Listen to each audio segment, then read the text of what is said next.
Атам қазақ, ел іші, өнер кеніші деп бекер айтпаған екен. Дәл осы тұрақты тіркестің растығына жуықта туған жерге барып, сол өлкеде өсіп-өнген ағайындармен болған әңгіме үстінде көз жеткізгендей болдық. Яғни, ел аузынан небір қызықты оқиғалар естідік. Әсіресе тау жастанып, жазира жамылып, тұмса табиғаты бұзылмаған өлкеде өмір сүрген халық арасында небір таңғаларлық тосын қызықты оқиғалар кездеседі екен. Оның дені қасқыр жайлы хикаялар. Бұл оқиға ертеректе болған екен. Жайлаудан құлаған ел күзеулікке жамырай келіп қонып жатқан тұс. Бұрынырақ көшіп келген ауыл адамдары кейін келгендерді ерулікке шақырып мәре-сәре. Осындай бір қыдырыс кезінде жасы әудем жерге келіп қалған кейуана кемпір әдеттегідей қара тұмсықтың арғы бетіндегі жағал төбені жастана қонған үлкен ағашларына ерулеп баруға жолға шығады. Екі ара онша алыс емес, жаяуға етасым жер. Еңкіш тартқан кейуана күзгі самал желпілген ақ шытыра шылаушыны желбіретіп, қолында көнетөз орамалға түйіп ұстаған 5-6 құрты мен жарты табан аны бар баяу адымдайды. Жарықтық кезінде Алтай қобдаға аты шыққан байдың қызы екен. Қазіргі түрі мынау. Яғни, төңкерістен кейін төңкеріліп түскен көптің бірі. Әкеден қалған мыңғырған мал қазір үкіметтің мүлкі.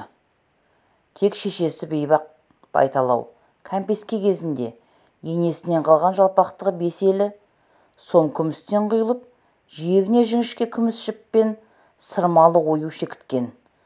Қалыңдығы пышақ, сырты білезігін беріп кеткен. Оны кейуана көп жыл жан баласына көрсетпей сандыққа сақтап келген еді. Диірменнің тасындай шыр айналған дүние тағы бір төңкерілгенде саясат жұмсарып қарғыс алғысқа ауысты. Сөйтіп кейуана апамыз сандықта жатқан сом білезікті жасқанбай тағып жүретін күнге де жетті. Енді сүт пісіріп жүрсе, апамыз діттеген жеріне жетері хақ. Алдағы ұрымтал Белегірден асса болды. Бұл жерді былайғы жұрт қасқыр соқпақ дейді. Себебі артқы жақтағы Қызылтау Жаматыда бөрі ұялайды. Олар күзде есейген күшіктерін ертіп, осы соқпақпен ойға түседі. Қызық болғанда апамызға ұялы қасқыр кездесе кеткені.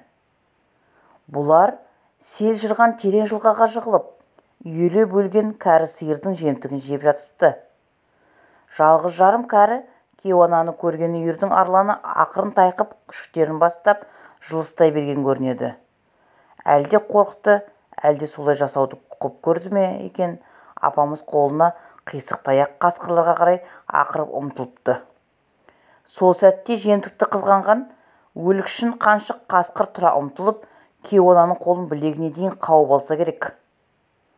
Қызық болғанда қасқырдың тісі сом білезікке тиіп, шақыр-шұқыр тістесіп тұрып қалмай ма? Сасып қалған апамыз қасқырдың тілін қызыл өңешімен қосып бір бала қойыпты. Әлде ерлік, әлде Құдайдың қуаты.